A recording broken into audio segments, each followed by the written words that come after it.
Bismillahirrahmanirrahim. Assalamualaikum warahmatullahi wabarakatuh.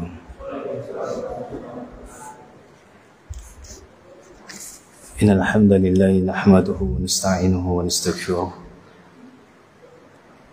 wa nastahdi wa natubu ilayhi wa na'udzu billahi min shururi anfusina wa min sayyiati a'malina.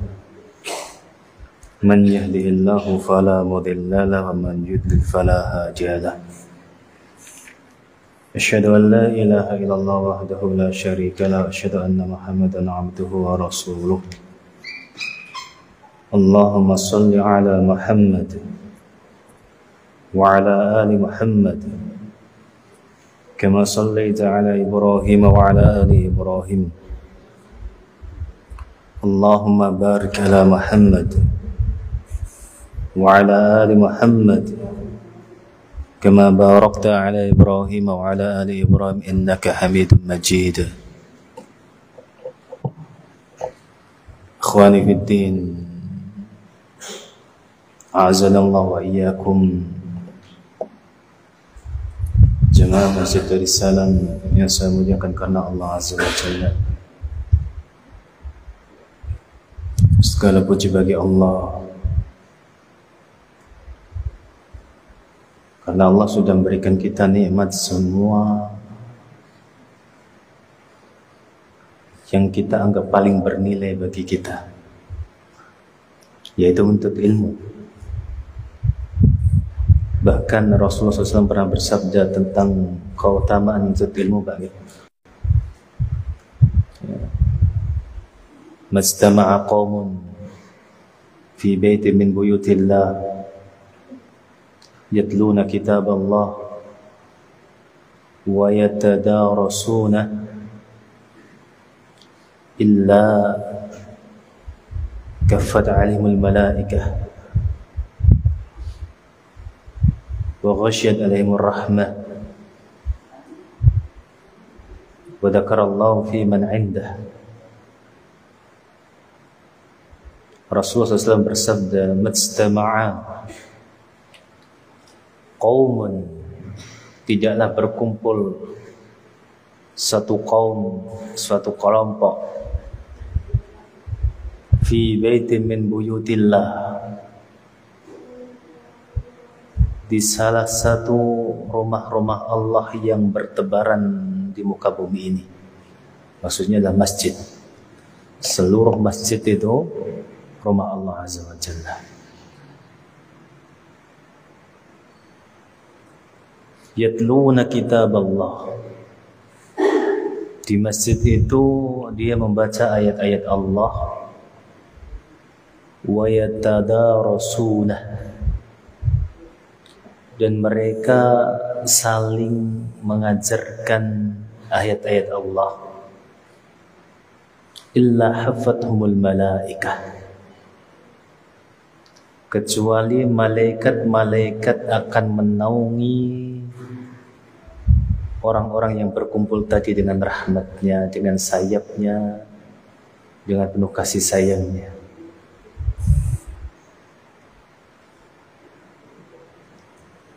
Illa hafathumul malaikah wa ghasyiyat alaihimur rahmah, dan Allah berikan rahmat kepada mereka yang mau berkumpul di rumah Allah tersebut. Dan yang luar biasanya adalah wa dzakarallahu fi man indah. Allah akan sering menyebut nama kita di sisi para malaikatnya. Allah menyebut nama kita di sisi para malaikatnya. Jazakumullah khairan.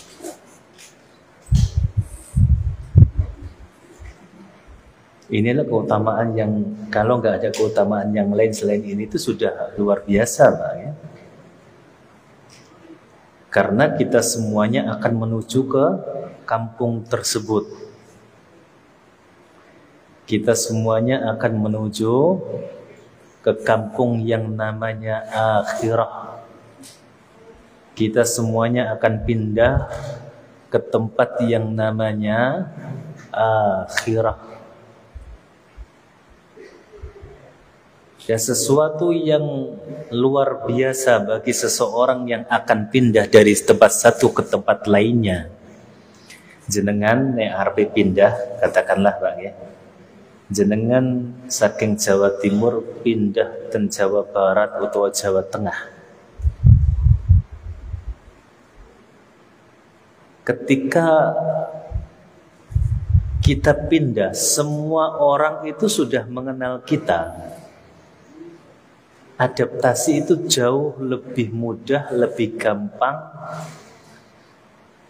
dan kita akan disambut meriah.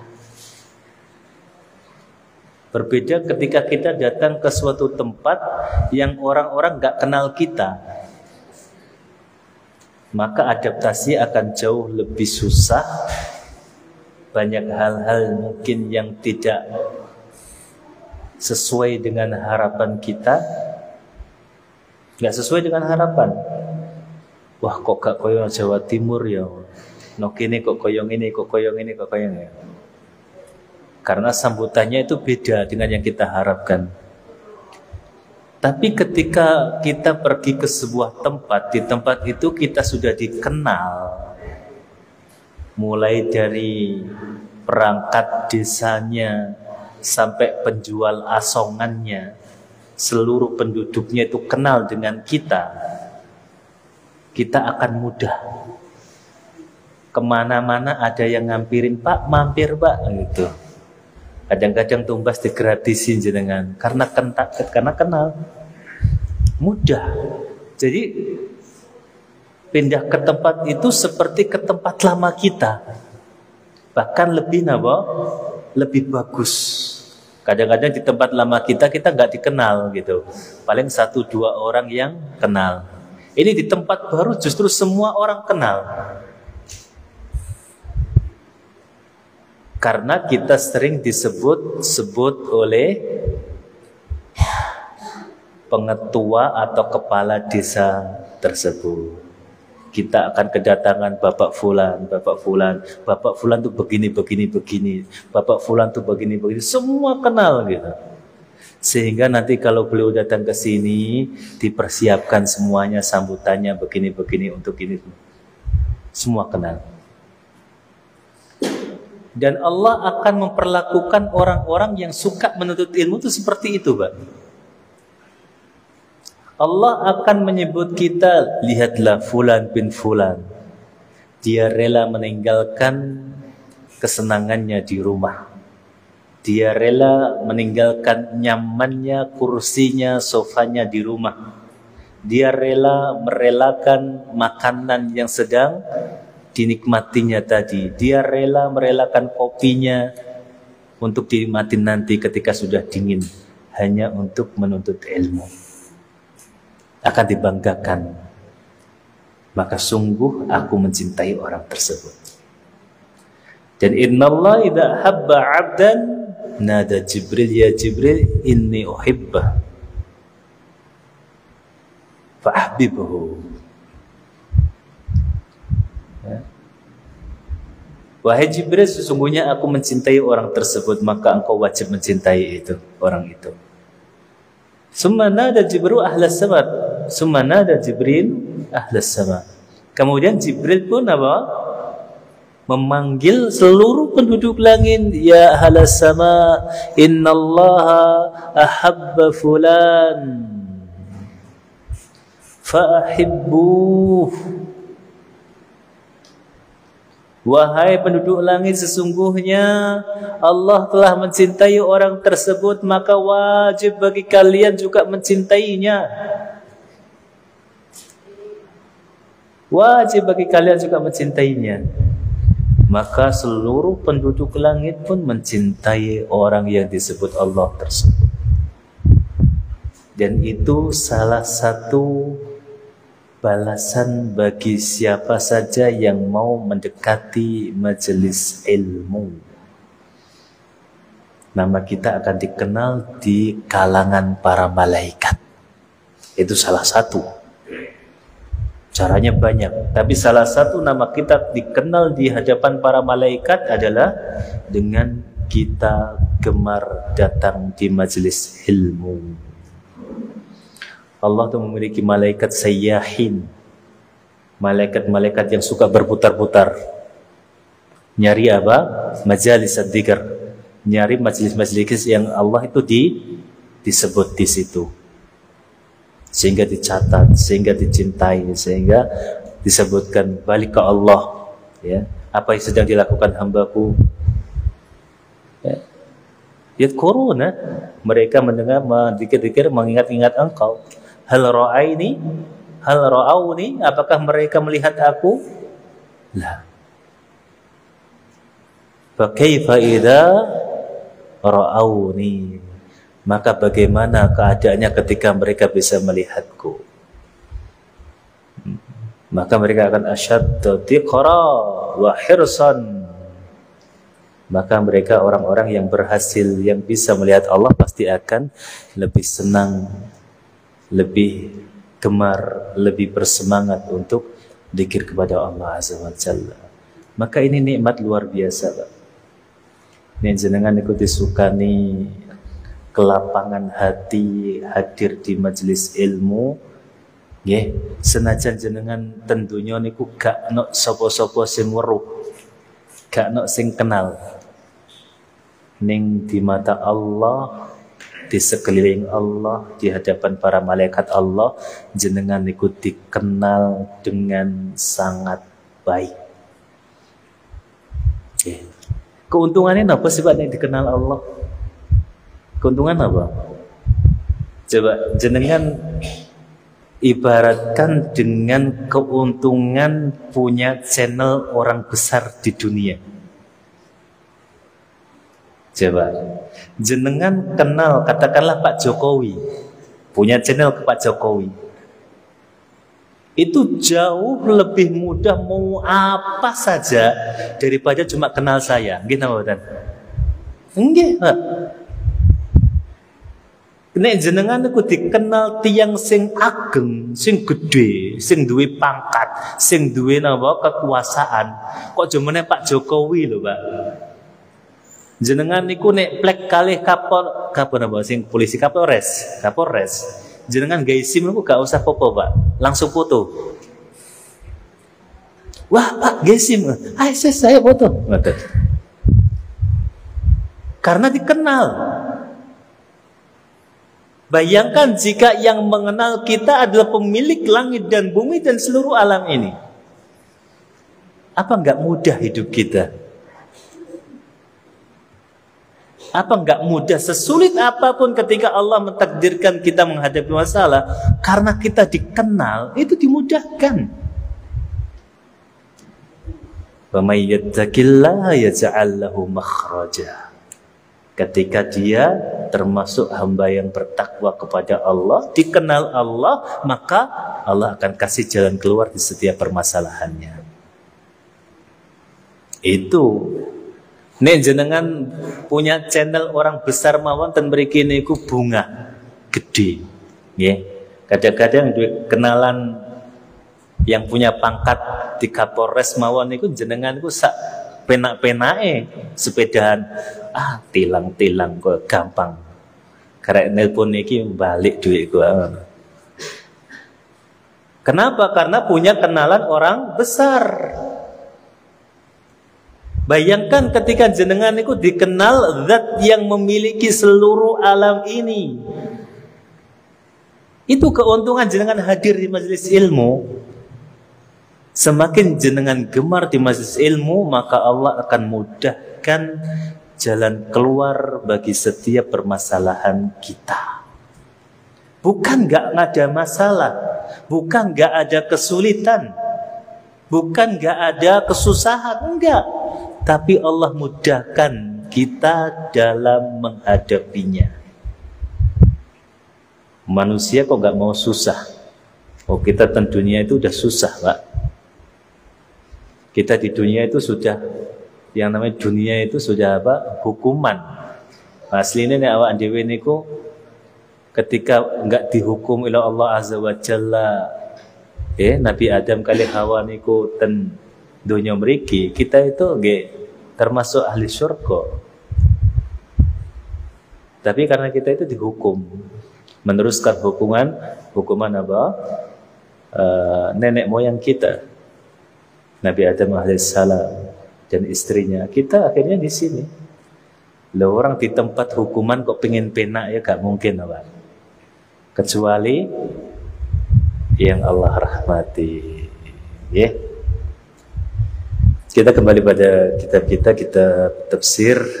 Kita sampai pada al-qasayyib minas sama'i fi dhulumatul marad wa barq yaj'aluna asabi'a fi adani masa'iq hadar al-maut wallahu muhitun bil kafirin yakadul barqu yakhtafu absarahum kullama adaa'a lahum mashaw fihi wa idza adlama 'alaihim qamu wa law syaa Allah la dhahaba bi'as-sam'ihim la dhahaba bi-sam'ihim wa absarihim innallaha 'ala kulli syai'in qadir. Perumpamaan orang-orang munafik juga aw qasayyibin minas sama, seperti hujan yang turun dari langit fihi dhulumat, mendungnya petang terus apa namanya? Dia dhulumat itu kalau makna di sini makna dhahiriyah itu berarti bisa gelap karena awan. Para ulama mengatakan dhulumatus sahab atau dhulumatul lail, kegelapan awan mendung atau kegelapan malam. Kalau kita makna tafsirnya, karena ini namanya permisalan, orang-orang munafik itu diumpamakan seperti ketika ada hujan mereka di dalam kegelapan yang sangat gelap. Hujan itu diibaratkan ilmu, sebagaimana Nabi kita yang mulia SAW ketika membuat perumpamaan hati seseorang itu tanah, maka ilmu itu hujan. Ada tanah yang bisa menumbuhkan tumbuhan, ada tanah yang bisa menampung, ada tanah yang tidak bisa tumbuh dan tidak menampung. Hujan itu diibaratkan ilmu, iman. Maka di sini hujan itu iman. Sedangkan orang-orang munafik itu fi dhulumatil jahl, fi dhulumatil nifaq, fi dhulumatil kufr, fi dhulumatil ma'asi, kata para ulama. Ada hujan, tapi orang-orang munafik itu berada di kegelapan yang sangat gelap. Gelapnya kekafiran mereka, gelapnya maksiat yang mereka kerjakan, gelapnya kenifakan yang mereka rasakan dalam hatinya, ya, itu kegelapan, kegelapan dosanya. Fihi dhulumat, maka saking gelapnya itu ada yang namanya ra'du wa barq. Biasanya nek mendung peteng itu ada yang namanya petir, ada yang namanya kilat. Nah, para ulama mengatakan wa ra'dullah, dan ra'dnya Allah itu apa?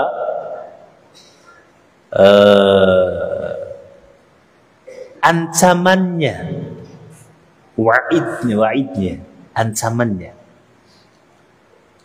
Ibaratnya seperti ancaman-ancaman Allah. Karena yang namanya ilmu, kalau kita belajar Al-Quran, ilmu terbaik kan dari Al-Quran. Keimanan terbaik isinya dalam Al-Quran. Dalam Al-Quran itu ada yang namanya wa'du, wa'id, busra. Ada yang namanya kabar gembira, ada yang namanya ancaman, ada yang namanya sesuatu yang dijanjikan oleh Allah Azza wa Jalla. Itu pasti.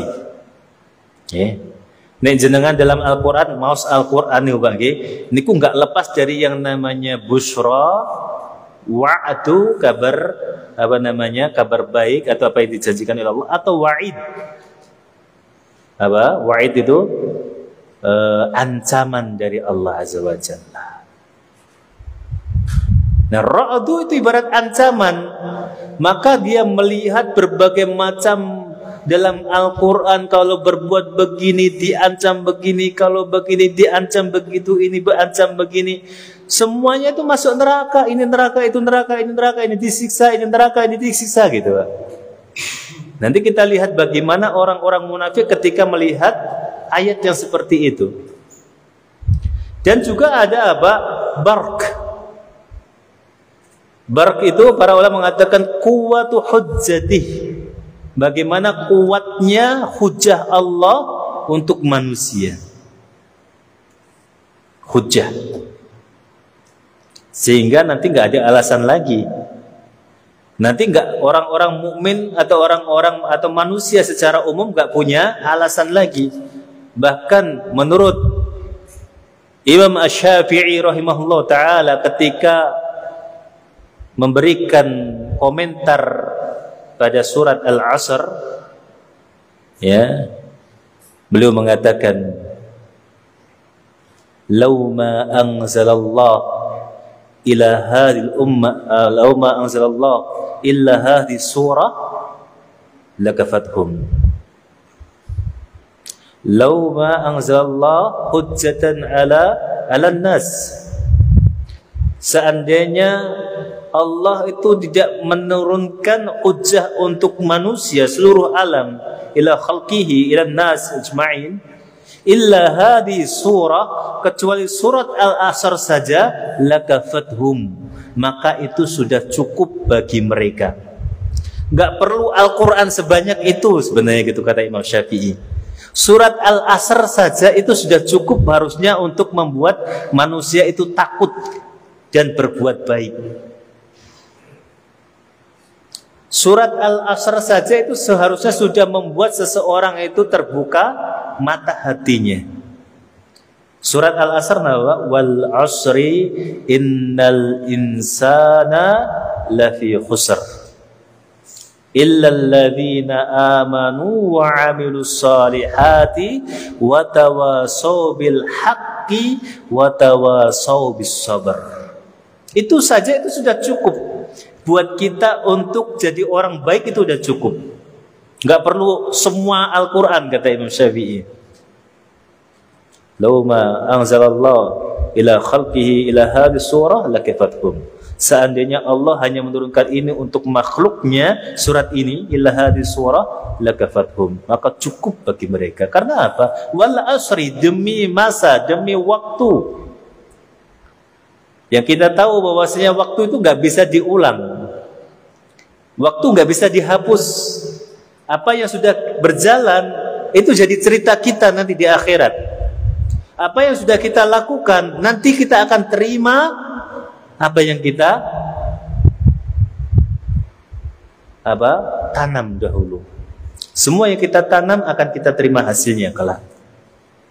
Nggak bisa kita ulangi, Pak. Jenengan mau ngulangi tahun 2022, saya dulu pernah melakukan dosa ini, nggak bisa, ya sudah tercatat.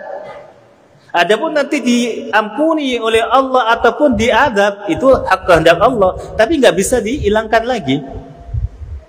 Makanya Allah di sini bersumpah dengan sesuatu yang amat sangat berharga buat kita. Waktu namanya, Pak, waktu. Yang seseorang akan menangisi itu kelak.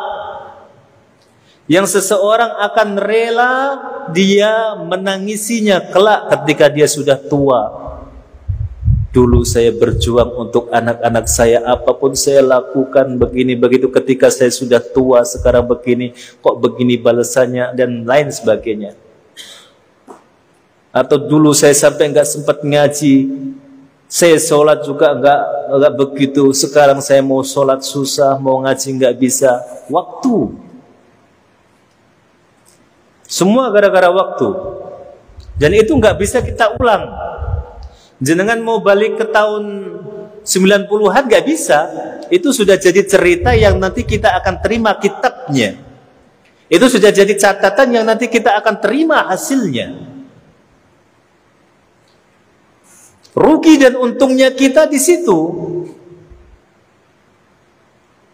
Maka Hasan al-Basri mengatakan, innama antal ayyam sesungguhnya engkau hanyalah hitungan hari demi hari.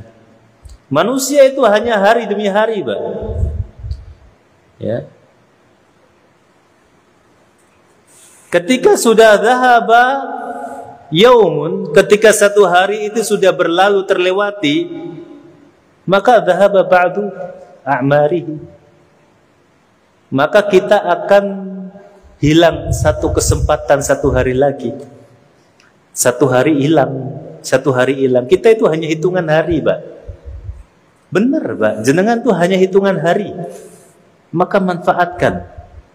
Berapa banyak orang yang kemarin masih bisa bertatap muka dengan kita, bisa kirim pesan, bisa apa saja.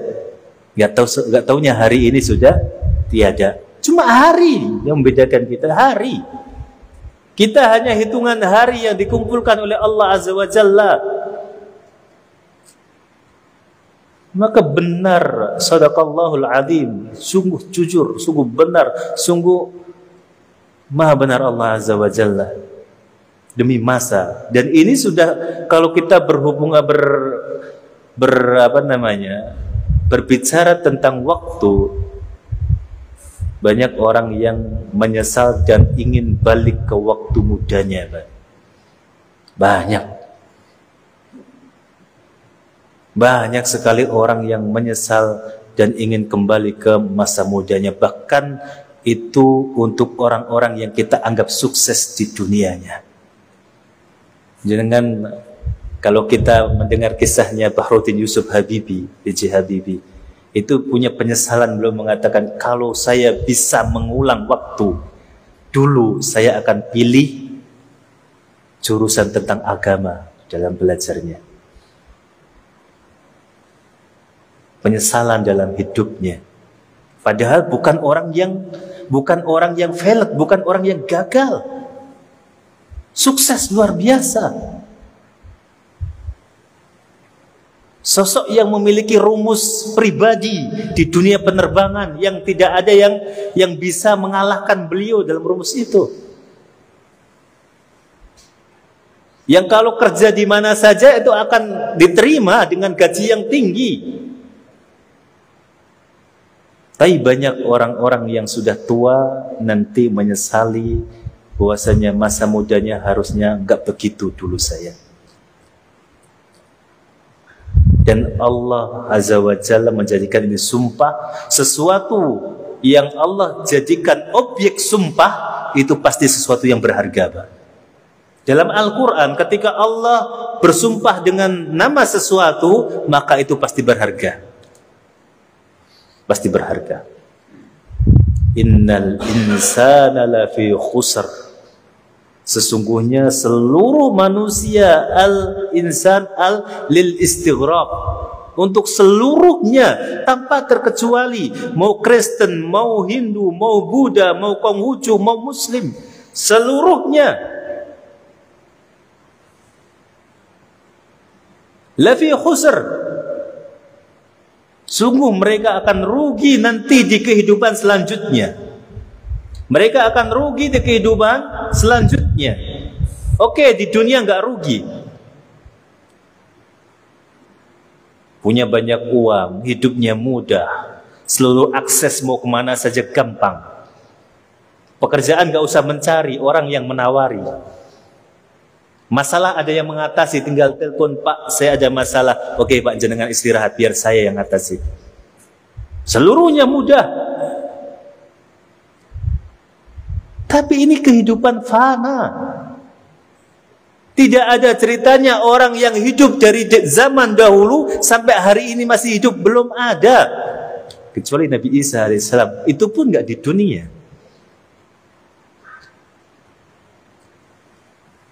Seluruhnya sudah pergi meninggalkan kita. Apa yang tersisa? Ya, ada. Maka seluruhnya orang akan rugi di kehidupan selanjutnya, di marhalah hidup selanjutnya, kecuali orang-orang yang mau mengerjakan amalan-amalan di ayat seterusnya. Illalladzina amanu. kecuali orang-orang yang mau beriman kepada Allah saja. Ya. Pokok dari keimanan adalah iman kepada Allah. Mau agamanya apa saja dahulu, misalnya agama samawi yang disebutnya sekarang Yahudi atau Nasrani, itu kan sebutan.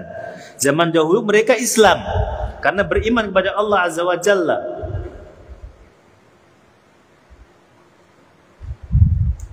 Karena beriman kepada Allah Azza wa Jalla. Disebut Yahudi itu karena dinisbatkan kepada salah satu anak Yakub, Yehuda. Nasrani dinisbatkan kepada para penolongnya Nabi Isa, Ansarullah, Nasrani. Kalau ini Kristen dinisbatkan kepada namanya Yesus, namanya Nabi Isa menurut mereka. Namun dahulu semua ajaran Nabi satu, beriman kepada Allah Azza wa Jalla, itu pokok iman. Maka ketika sudah iman kepada Allah Azza wa Jalla, Allah menuntut kita supaya iman kepada kitabnya, patuh. Iman kepada Rasulnya, patuh. Iman kepada hari akhir, patuh. Iman kepada qadar, patuh. Karena pokoknya intinya iman kepada Allah. Allah merintahkan apa saja, kita patuh. Itu inti dari iman. Zaman dahulu pun gitu. Kan rukun iman itu hanya pada kita gitu kan. Dahulu mungkin belum ada rukun iman seperti yang disebutkan oleh Nabi kita yang mulia SAW hari ini gitu. Tuntutan rukun iman, iman kepada Allah, iman kepada malaikat, iman kepada kitab-kitab Allah, kepada Rasul Allah, kepada hari akhir, qadar mungkin baru ini. Zaman dahulu mungkin belum ada. Tapi pokok dari semuanya iman kepada Allah Azza wa Jalla. Ketika jenengan sudah iman kepada Allah Azza wa Jalla, Allah menuntut kita supaya iman kepada malaikat, nurut. Allah menuntut kita supaya iman kepada kitab-kitab Allah, iman. Karena kita beriman kepada Allah Azza wa Jalla. Maka seluruhnya manusia itu dieliminasi kecuali mereka yang muslim. Sudah non-muslim, maka dia pasti rugi di akhirat. Karena pada zaman ini hanya Islam yang beriman kepada Allah Azza wa Jalla saja. Agama-agama yang lainnya masih punya Tuhan selain Allah Azza wa Jalla, masih mempunyai sesembahan selain Allah Azza wa Jalla. Maka selain Islam sudah dieliminasi di bab keimanan. Kemudian enggak berhenti di situ. Illal ladzina amanu wa 'amilus shalihat. Oke, muslim tadi masuk karena iman kepada Allah Azza wa Jalla. Tapi ketika dia masuk dalam bab amal, dia enggak beramal yang shalihat, dia enggak beramal yang sesuai dengan syariat, dia tidak beramal dengan yang sesuai apa yang Allah dan Rasulnya inginkan, dieliminasi. Masuk dalam kategori yang rugi. Tadi masuk di bab pertama, di iman masuk. Setiap muslim iman kepada Allah Azza wa Jalla masuk. Tapi untuk masuk ke yang tidak rugi, benar-benar tidak rugi, dia harus melanjutkan. Iman itu harus diikuti dengan amal. Iman harus diikuti dengan amal. Maka siapa saja yang mengaku muslim tapi tidak mau beramal, dia pasti akan rugi. Pasti akan rugi, Pak.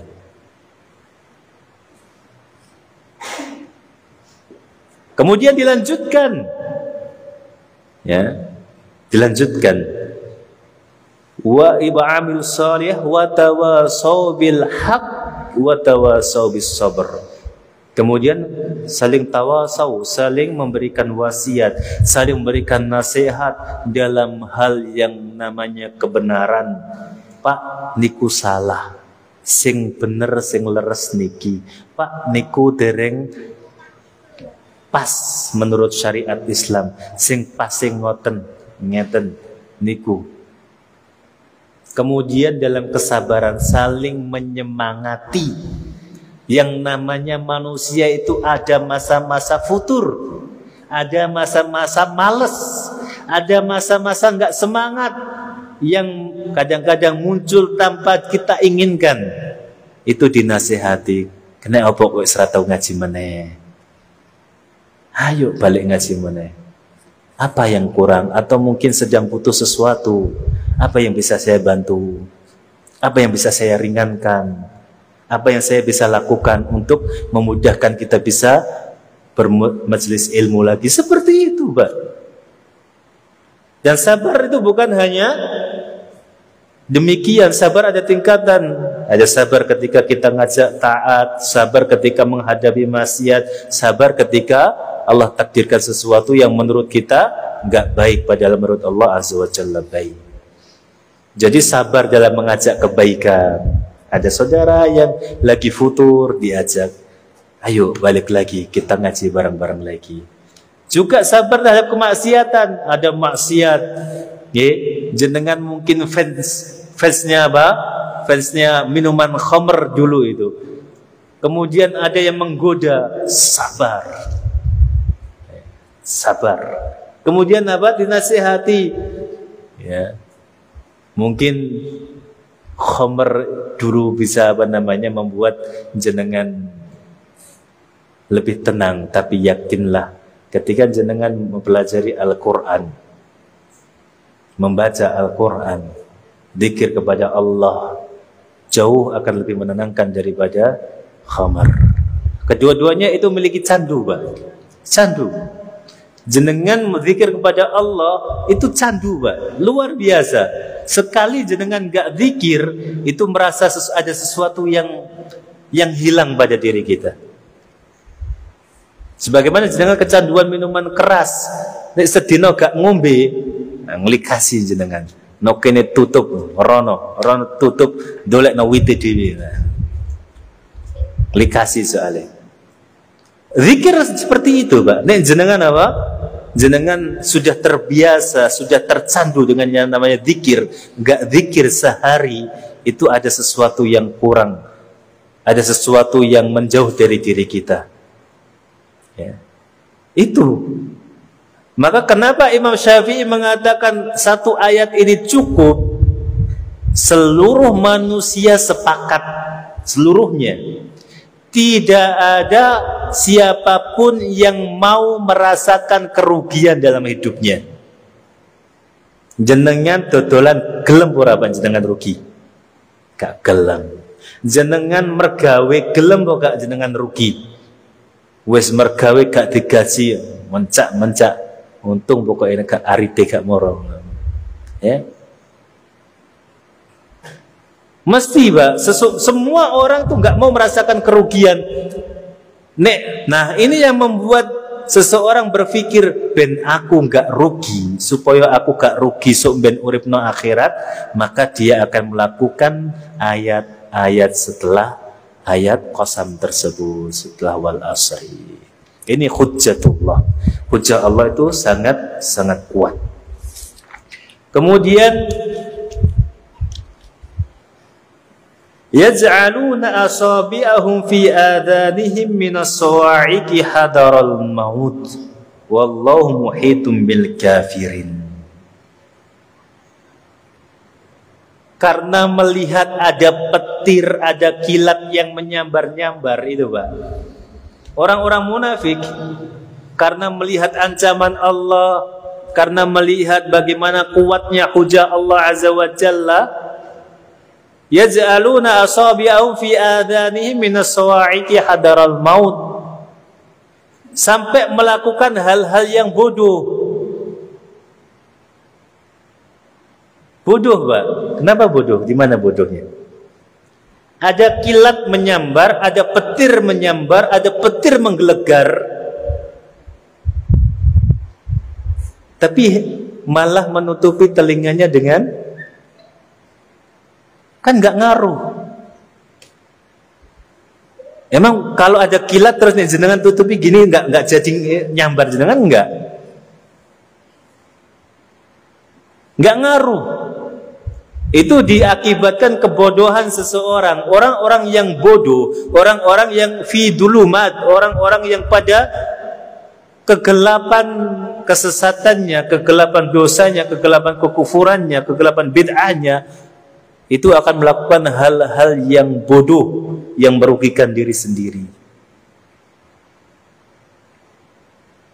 Ya, karena dia berada di posisi yang tidak menguntungkan, maka dia melakukan sesuatu tindakan yang dia kira bisa menyelamatkan, tapi justru nggak ada manfaatnya. Kayak wong nyetir, nyetir bang, nyetir kadang-kadang nyetir. Terus pada posisi mau tabrakan, mau pokoknya udah one by one atau bahkan mungkin lebih parah lagi gitu. Itu kakinya itu kadang-kadang responnya itu nggak kerem kemana, yang penting kayak nginjek-nginjek, kan nggak ada apa, nggak ngefek. Bahkan kadang-kadang mau ngerem malah kegas, saking di situasi yang panik mengerjakan sesuatu yang tidak ada manfaatnya. Itu seperti ini, ada kilat menyambar, dia menutupi telinganya, nggak ngaruh.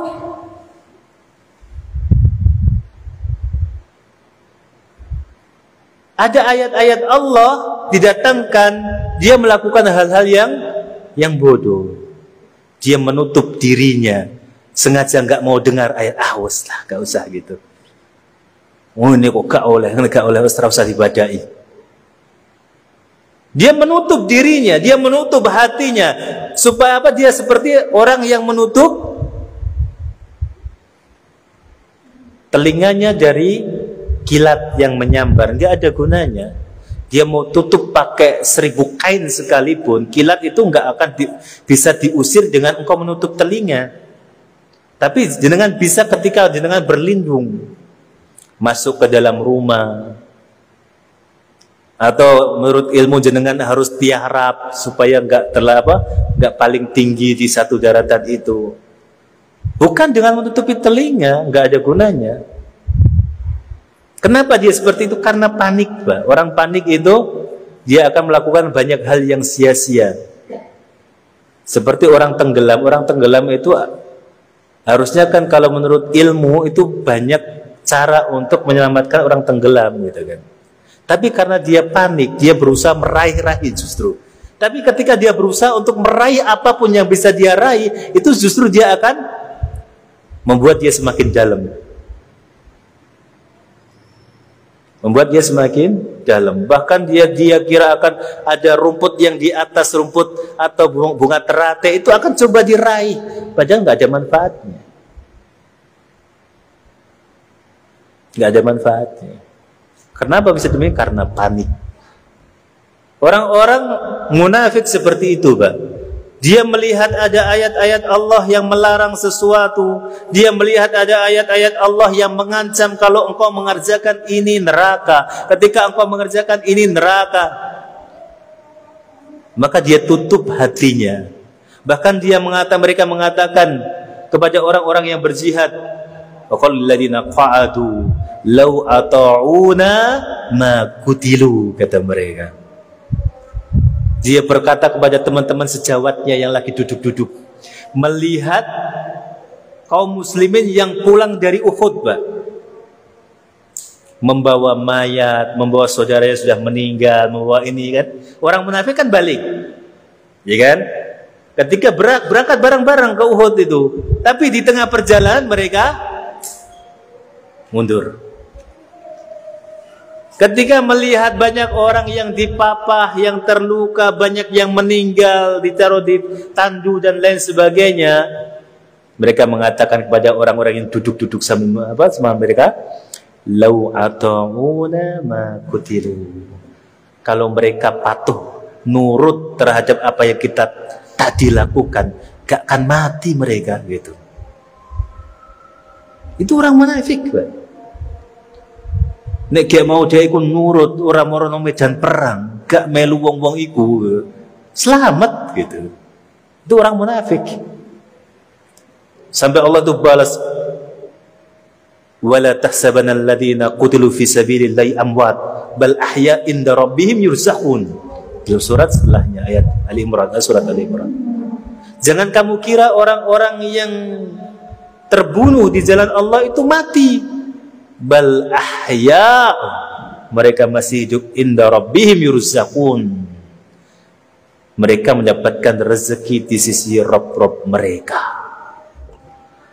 Langsung diulti sama Allah. Kamu kira mereka itu mati? Enggak gitu. Justru mereka sedang hidup enak di sisi Allah Azza wa Jalla, diberikan rezekinya yang belum tuntas, diberikan semua yang dia inginkan. Gitu. Orang munafik seperti itu kerjaannya. Suka nyinyiri orang yang taat. Suka nyinyiri orang-orang yang mau berbuat baik. Laupo sedekah. Enak sing nak sedekah sing nak ira bergawe. Awakmu kesel-kesel kok ngekei wong iku. Padahal dia juga enggak sedekah gitu. Buat apa begini, buat apa begitu, laupo ngene, laupo ngono, laupo ngene. Banyak kan, itu ciri orang munafik. Ketika ada orang-orang yang mau berbuat baik, dia timpali dengan perkataan-perkataan yang mencoba untuk meruntuhkan semangat ketaatan seseorang. Ketika ada yang semangat ngaji, dia coba untuk buat acara-acara tandingan, sehingga ayo mari maghrib ini gitu kan, sehingga dibuat acara-acara tandingan, sehingga dia terhindar dari ngaji sekali. Nanti 2 kalinya mungkin gagal, 3 kalinya lama-lama ini ngikut gitu. Lama-lama ngikut. Itu adalah orang-orang munafik yang suka menjauhkan seseorang dari ketaatan kepada Allah Azza wa Jalla. Itu Pak cirinya. Seperti orang-orang yang ketika ada hujan, dia di tengah kegelapan, ada kilat, ada badai, ada petir, dia malah menutupi telinga seolah-olah dia akan selamat. Seolah-olah akan selamat itu Pak, tapi enggak. Wallahu muhitum bil kafirin. Allah itu menguasai seluruh orang, bahkan terhadap orang-orang kafir. Allah menguasai semuanya. Bukan hanya kepada orang muslim saja. Seluruh manusia Allah kuasai kehidupannya. Ya. Jangankan ketika berperang, di rumah saja juga mereka meninggal gitu. Ya. Maka orang-orang munafik jangankan berperang gitu, di rumah juga meninggal kalau waktunya meninggal. Daripada meninggal di rumah belum tentu surga, kalau ada panggilan perang maju syahid insyaallah. Ya, itu adalah kalkulasi seorang muslim. Makanya para sahabat dahulu ketika nggak diajak perang nangis, Pak. Nangis. Saya ada kesempatan masuk surga kok nggak diajak gitu loh. Saya ada kesempatan masuk surga kok nggak diajak, nangis. Apa salah saya gitu kan? Nangis. Maka beda dengan kita zaman ini. Kita ada jalan masuk surga dengan mudah. Man salaka tariqan yaltamisu fihi ilma sa'alallahu bi tariqan ilal jannah. Barang siapa yang mau menempuh jalan untuk menuntut ilmu, apa akan mudahkan jalan menuju surga? Jalan menuju surga mudah, tapi pada nggak mau. Dulu jalan menuju surga susah. Harus dengan perang gitu kan, harus dengan ujung pedang mempertahankan keislamannya. Sekarang mudah, tapi pada nggak mau, pada ogah. Ya, itulah kelemahan orang-orang zaman sekarang. Maka Rasulullah mengatakan tidaklah suatu zaman kecuali zaman setelahnya itu lebih buruk. Asyarrun min qabl, lebih buruk daripada zaman sebelumnya. Semakin lama semakin zaman akan semakin buruk, semakin buruk. Persiapkan generasi kita. Zaman akan semakin buruk. Zaman akan semakin tidak terkendali.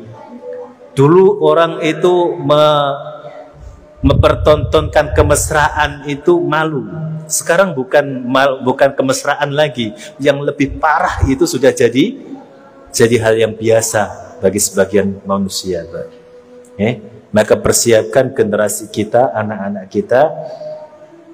Maka akan ada hari-hari datang yang mendatang itu hari-hari penuh fitnah, yang mana nanti bisa jadi ketika engkau dalam kebenaran justru engkau dimusuhi. Akan datang hari justru ketika engkau posisinya benar tapi justru engkau dimusuhi hanya karena kalah mayoritas. Makanya banyak orang-orang mengatakan kebenaran itu apa sih? Enggak ada kebenaran, kebenaran itu mayoritas. Kalau orang-orang banyak mengatakan benar, benar sekalipun salah. Kalau orang-orang banyak mengatakan salah, dia salah sekali itu benar gitu. Maka akan ada zaman seperti itu, nak. Engkau akan dimusuhi sekalipun engkau benar, karena zaman sudah enggak beres lagi. Persiapkan zaman seperti itu, kuatkan iman, berpegang teguh kepada Al-Quran dan Sunnah di atas pemahaman yang benar. Subhanakallah bihamdika, asyhadu an la ilaha illa anta astaghfiruka wa atubu ilaik. Assalamualaikum warahmatullahi wabarakatuh.